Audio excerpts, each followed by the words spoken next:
Dinosaur with a clipboard. That's what Ashton Pierce said to me on a Tuesday morning in my own office.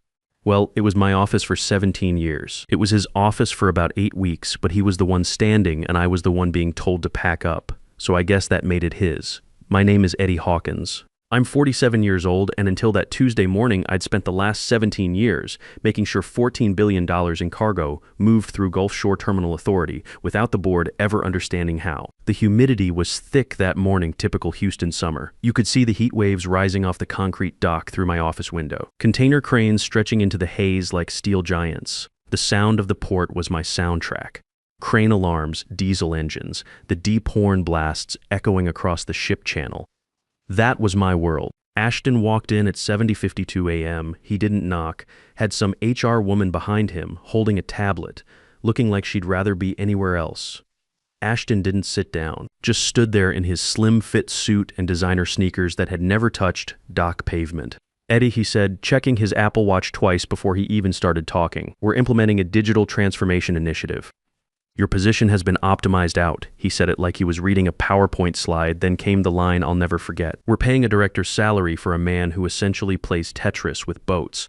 17 years of manual processes pretending to be management. That's how he put it. The HR woman's eyes stayed glued to her tablet. I looked at Ashton for about 3 seconds, didn't argue. Picked up my logbook from the desk, small black notebook, worn edges, 17 years of shorthand, vessel names, tide windows, crane rotations, my life's work and chicken scratch that nobody else could read. I slid it into my back pocket, left my badge on the desk, and walked out. Before Gulf Shore Terminal, I was United States Marine Corps for 12 years. Logistics coordination specialist. My job was moving supplies through some of the nastiest places on Earth. Iraq, Afghanistan, keeping convoys moving when a miscalculation didn't mean a late delivery. It meant body bags, made Staff Sergeant EE6. I was good at holding multiple moving pieces in my head and knowing where each one would be 72 hours out. When I got out at 30, Gulf Shore hired me because I could look at a harbor full of container ships and see the chess game 3 moves ahead. Which vessel needs which berth at which tide, which crane is available, which customs team clears faster on Thursday mornings, which longshoreman crew runs 15% faster when the Astros won the night before. I could sequence 50 container ships simultaneously, from memory, not from software, from 17 years of watching, listening, and remembering. 220 shipping dispatchers across 12 countries knew my voice. I knew that Chen in Shanghai always adds 4 hours to his transit estimates because he's paranoid about delays. I knew that Rodriguez in Veracruz won't book Friday departures because his brother died on a Friday 10 years ago. I knew that if you call the harbor pilots by their first names and ask about their kids, they respond 20% faster. None of this was documented. It didn't need to be. I was always there. The sound of that port was in my blood. Crane hydraulics cycling through their sequences. Container locks slamming into place with that metallic clang. The deep rumble of a Panamax engine vibrating up through the dock into your chest. Marine radio chatter crackling from the speaker mounted behind my desk. That was my world. Every day for 17 years, I kept it moving. Last football season, my son Cody, 17, starting linebacker for Pearland High, had his biggest game of the season. State scouts were coming to watch. A chemical tanker emergency pulled me to the operations center at 3 a.m. and kept me there until the next morning. Linda, my wife, texted me a photo of Cody after his 3 tackles and an interception. His first time getting college attention. I was staring at vessel tracking screens when it happened. Still have that photo on my phone. Look at it more than I'll admit. Linda works hospital administration at Methodist. She's been fighting breast cancer for 3 years now. Surgery, chemo, the whole nightmare. She understood the port life, understood the 3 a.m. phone calls, but she told me 2 years ago I should leave Gulf Shore, find something with better work-life balance. I didn't listen. That made everything harder. Not that she complained. She just brought me dinner wrapped in foil when I couldn't leave the ops center. Now let me tell you about Ashton Pierce, 26 years old, MIT Business Analytics degree, class of 2021. Before Gulf Shore, he spent 8 months at a consulting firm called Data Stream Solutions. Their biggest client was optimizing delivery routes for pizza chains. The most complex vessel Ashton Pierce had ever routed was a DoorDash driver. His uncle is Ronald Pierce, chairman of the Gulf Shore Terminal Authority Board. Ronald created the VP of Digital Operations position specifically for Ashton. The position didn't exist before him. It was invented to give a 26-year-old with soft hands and zero maritime experience a title that sat above mine. Ashton arrived 8 weeks before he fired me. His first move was a presentation to the board, Offshore 2.0, a smart port initiative. 47 slides about scalable logistics, AI-driven optimization, legacy system elimination. He ordered new scheduling software, a $3.2 million platform designed for warehouse management, not deep water container terminals. He never walked the docks, never sat in the operations center during a vessel surge at midnight, never asked me how the current system worked. He didn't ask because he assumed there was nothing to ask. He looked at me and saw an old Marine pushing papers around. After he fired me, Ashton sent a company-wide email. Exciting changes ahead. Offshore Terminal is entering the digital age. We're transitioning from legacy manual processes to a fully automated, scalable scheduling platform. He posted on LinkedIn that same day. Day 1 of Offshore's digital transformation. Proud to lead the charge. Innovation Logistics Smart Port that evening. Sitting in my F-250 in the Offshore parking lot, my phone buzzed. Text from Garrett Stone, Senior Operations Supervisor, 18 years alongside me, former Navy himself. Garrett had gotten hold of an email Ashton sent to the board 3 days before my firing. The subject line was Operational Restructuring Phase 1. Most of it was buzzword garbage, but one line stopped me cold. I've seen cargo apps on my phone more sophisticated than what Hawkins does manually. We're paying 6 figures for a man who essentially plays Tetris with boats. I read it twice. Set the phone down next to my work gloves and safety vest that had been riding shotgun for 5 years. The Gulf was calm that evening. Container ships lined up at anchor like they were waiting for something. I sat there for a while, engine off, windows down, listening to the foghorns. Something shifted inside me. Not anger. I'd been angry before. This was clarity. The kind that doesn't burn, just settles like morning mist lifting off the water. I started the engine and drove home. That Tuesday night, Linda knew before I said a word. She always knows. Put a plate in front of me, grilled chicken, rice, green beans, the Tuesday rotation we'd had for 15 years, and waited. Cody came through the kitchen around 9, gym bag over his shoulder, saw my face and paused. "You okay, Dad?" "Yeah." He looked at me a second longer than usual, then nodded and went upstairs. Smart kid knows when to leave a room. Linda waited until we heard his door close. "They fired you." "Yeah, Ashton." She set her coffee down, didn't touch it again. "What are you going to do?" "Don't know yet." I spent Wednesday at the kitchen table with my logbook open, not reading it, just holding it. 17 years of shorthand, berth assignments, tide schedules, crane rotations. To anyone else, it looked like a dead language. To me, it was the operating manual for the 3rd largest container terminal on the Gulf Coast. Every page was a week. Every week was 45 ships sequenced, routed, docked, unloaded, and cleared without a single collision or delay. I closed the notebook, set it beside my coffee mug, looked out the kitchen window toward the harbor. You can see the cranes from our house if you stand in the right spot. Thursday morning, my phone rang. Caller ID said Roy Daniels. Captain Daniels is the executive director of Galveston Maritime Complex, 58 years old, former Navy captain, 28 years in. Our paths crossed in Iraq, different units, same supply chain nightmares. For 6 years straight, Roy had approached me at the Texas Maritime Conference with the same question. Every year, same polite refusal. I liked Offshore. Thought loyalty was a two-way street. Eddie, Roy's voice was gruff, as always. "I've been asking you the same question for 6 years. Answer was always no. This time, I need a different answer." He'd heard. Of course he'd heard. The Gulf Coast maritime world is small. News that Offshore had fired their operations director traveled faster than a storm warning. "Roy, I just got canned 2 days ago. Haven't even processed it yet. Chief Executive Officer, Galveston Maritime Complex. Full operational authority over the entire port complex. $24 million over 5 years. Performance bonuses tied to throughput growth.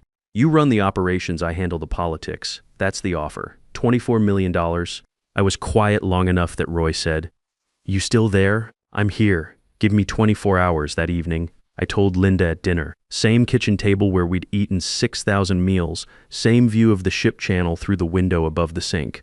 I laid out Roy's offer.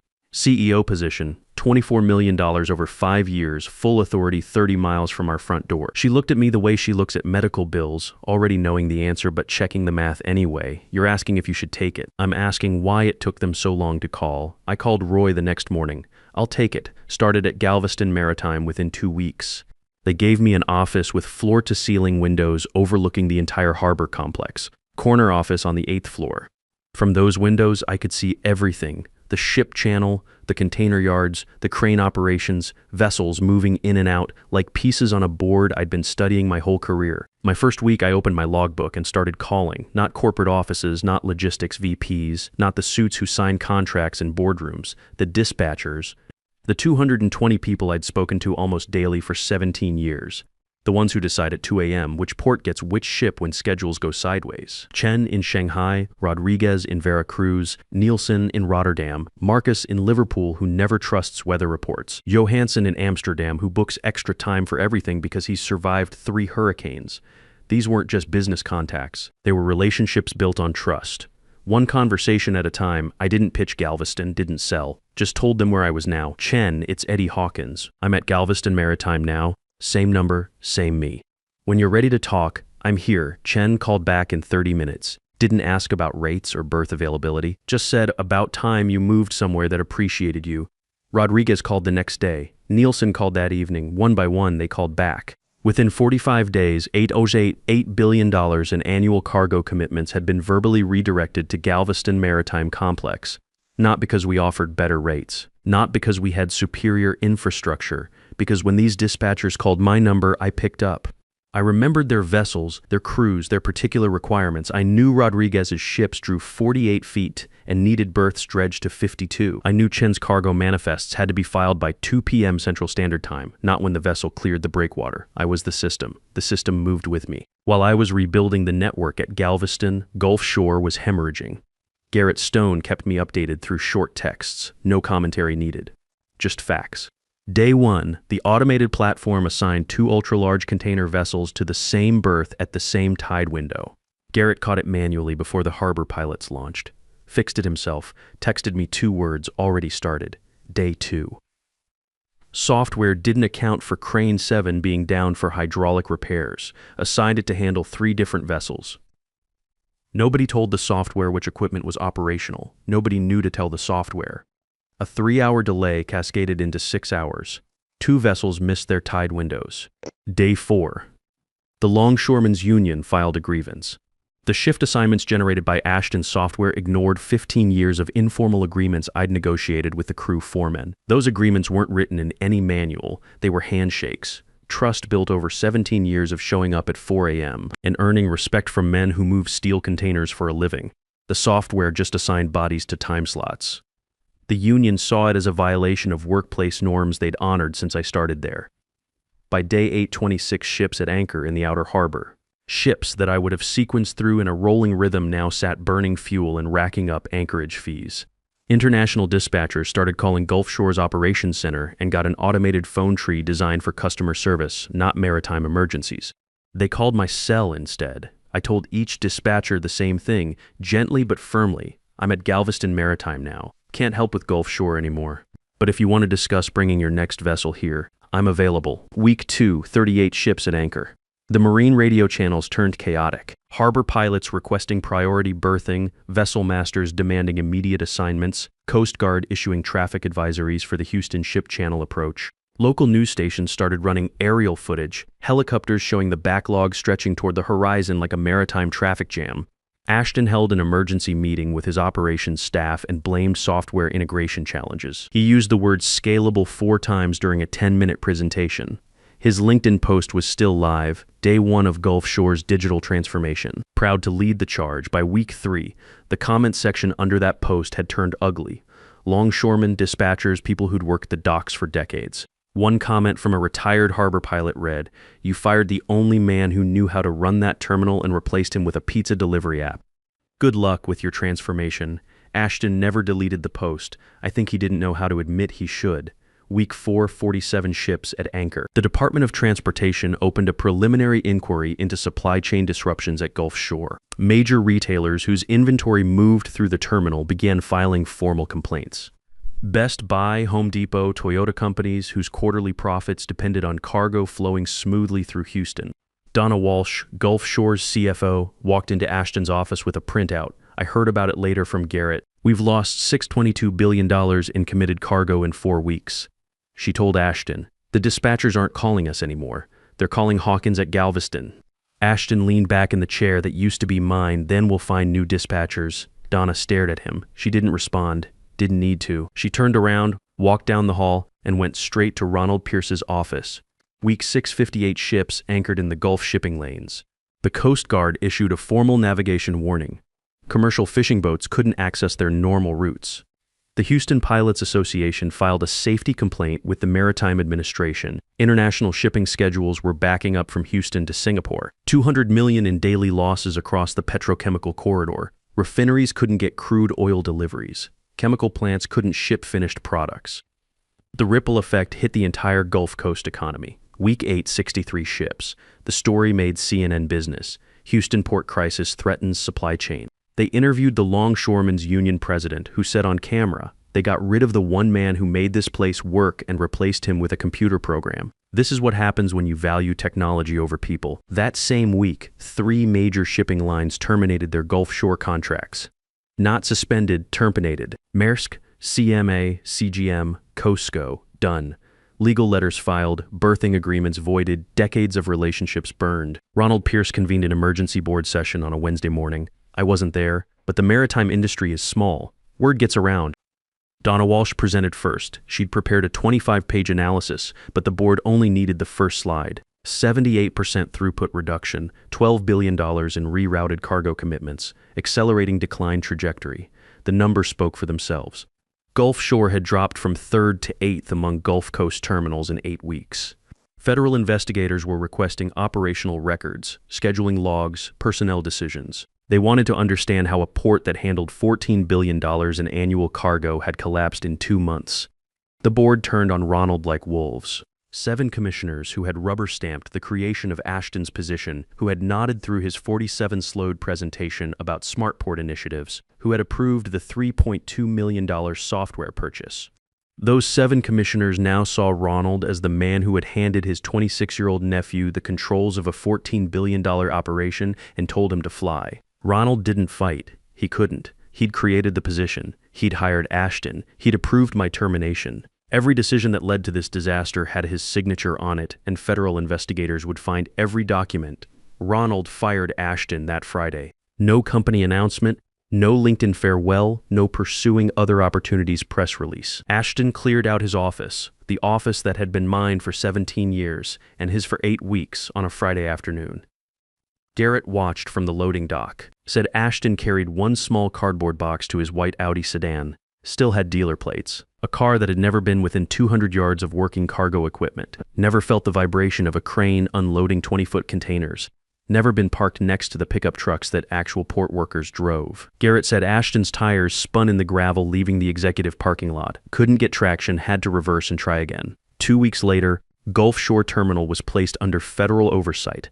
The Department of Transportation appointed an administrator to take operational control. Career maritime professional, 32 years managing ports from Long Beach to Savannah. He arrived Monday morning, toured the container yards, reviewed the automated scheduling disaster, and called an all-hands meeting. His first question to the remaining staff, who was running vessel coordination before the software implementation. Silence around the conference table. Then everyone pointed toward the empty chair at the head of the table where I used to sit. The federal administrator closed his notebook and said, "Copy that. So you fired your operating system and replaced it with warehouse management software. Outstanding." Meanwhile, 30 miles east at Galveston Maritime Complex, our terminal was humming. 18 months after I started there, we had surpassed Gulf Shore's historical peak throughput. Not their current devastated numbers, their all-time best performance from their strongest year, when I was still running their operation. $0.8 billion in annual cargo commitments redirected to Galveston. Market share increased 44%. Several former Gulf Shore supervisors had followed me, including Garrett Stone, who called me on a Sunday evening and said, "I'm done watching that place die. You got room for an old Navy operations specialist?" I had room. I always had room for Garrett. The Texas Maritime Conference that fall invited me to deliver the keynote address. I declined. I don't need a podium to do my job. The dispatchers know where I am, and that's the only audience that matters. 6 months after Ashton's firing, my phone rang on a quiet Tuesday afternoon. Caller ID showed Ronald Pierce. I was in my corner office at Galveston Maritime, watching 2 container ships navigate the channel while a third waited for pilot escort to the berth. The operations center down the hall buzzed with controlled activity, my people coordinating with dispatchers across 4 time zones, the kind of synchronized precision that takes years to build. Ronald's voice sounded hollow, older than his 64 years. Eddie, I know what we did was wrong, dead wrong. Would you consider consulting for Offshore during the federal transition? We need someone who understands how things actually work. I watched a tugboat guide a Maersk vessel toward berth 12, perfect timing, perfect positioning. The kind of operation that looks simple to outsiders but requires dozens of moving parts working in harmony. I appreciate the call, Ron, but I've made commitments here. I don't break those. Click 7 words that carried 18 months of consequences. He'd had 17 years of my commitments and thrown them away because his nephew called me a dinosaur. Now he wanted them back, and the answer was the simplest sentence I'd ever spoken. Ashton Pierce, last I heard, joined a logistics startup in Austin, junior analyst position. The company folded within 6 months, underfunded, overpromised, the usual Silicon Valley story. His LinkedIn profile still lists former VP Digital Operations, Offshore Terminal Authority, with employment dates showing exactly 8 weeks. Anyone in the maritime industry who sees that resume knows the story. The guy who fired Eddie Hawkins and killed a port in 2 months. He's 27 now. Maybe he'll learn something from this. Maybe he won't. Not my concern anymore. It was a Saturday in October, perfect Texas football weather. Clear skies, 78 degrees, just enough breeze to keep the humidity manageable. I drove my F-250 to Pearland High School for Cody's district championship game. Got there early, bought my ticket, found Linda in the home side bleachers. She'd taken the whole day off from Methodist Hospital. First Saturday off in 2 months. Her latest scans came back clean 3 weeks ago. 3 years cancer-free. We don't use the word cured yet, but we're calling it victory. Cody emerged from the locker room tunnel in his Pearland Oilers uniform, number 52, starting linebacker and team captain. He scanned the stands the way athletes do, found me in section C, row 8, didn't wave or smile, just gave me the slightest nod. I nodded back. The game was everything high school football should be. Cody recorded 9 tackles, 2 sacks, and broke up a crucial 4th down pass in the final quarter. College scouts from Texas A&M, Rice, and University of Houston filled 3 rows behind the home bench, clipboards out, stopwatches clicking. 4th quarter, Pearland up by 6, visiting team driving for the winning touchdown. Cody read the quarterback's eyes, jumped the route, and intercepted the pass at the 12-yard line with 47 seconds remaining. Game over, district champions. The crowd erupted. Linda grabbed my arm, squeezed hard enough to leave marks. I just sat there watching my son get mobbed by his teammates, thinking about all the games I'd missed for port emergencies that seemed so critical at the time. After the game, the 3 of us walked across the parking lot to my truck. Cody carried his equipment bag and wore his headphones, cooling down the way he does after big games. Climbed into the back seat and closed his eyes, letting the adrenaline fade. I took the scenic route home past Galveston Bay and the Maritime Complex. Through the windshield, we could see the container crane silhouetted against the sunset, still working under floodlights. Lowing a vessel bound for Hamburg, unloading another from Shanghai. My cranes now, my terminal. My people running operations that keep global commerce flowing through Texas waters. Linda's hand rested on my arm. Cody's breathing had settled into the steady rhythm of exhausted satisfaction. The harbor lights reflected off the water in long, shimmering columns of gold and orange. None of us spoke. The evening did all the talking necessary. 3 days later, Cody signed his letter of intent to play football at Texas A&M on a full scholarship. Academic and athletic. Marine engineering major. He wants to understand how ports work, he told me. Wants to build better systems than the ones his old man learned to operate. Smart kid. The future belongs to people who understand both technology and the human element. You need the software, but you also need someone who knows that Chen in Shanghai adds 4 hours to every estimate, and Rodriguez in Veracruz won't schedule Friday departures. You need someone who answers the phone at 2 a.m. when the schedules go sideways and $200 million worth of cargo sits waiting for decisions that can't be made by algorithms. The automated systems will get smarter, the software will improve. But at the end of the day, global commerce runs on relationships, trust, and the kind of expertise that takes decades to develop. Ronald Pierce resigned from the Port Authority Board 6 months after the federal takeover. Ashton moved back to Boston, works for a consulting firm that optimizes supply chains for grocery stores. Offshore Terminal is still under federal oversight, slowly rebuilding operations with a new management team that includes several former students of mine. They're doing fine, not great, but fine. It'll take them years to rebuild the relationships they destroyed in 8 weeks. Linda goes to work every morning knowing our health insurance is solid and our retirement is funded. Cody focuses on football and engineering courses without worrying about college costs. I show up at Galveston Maritime every day knowing that 220 dispatchers across 12 countries trust me to keep their cargo moving safely. If you've ever been called obsolete by someone who couldn't do your job for 5 minutes, if you've ever watched an experience get promoted over expertise, if you've ever seen technology deployed without understanding, then you know how this story feels. The human touch still matters in this digital age. Experience can't be downloaded, trust can't be automated, and sometimes the best revenge is simply proving that some things, the important things, still require people who know what they're doing. Your expertise has value. Don't let anyone convince you otherwise.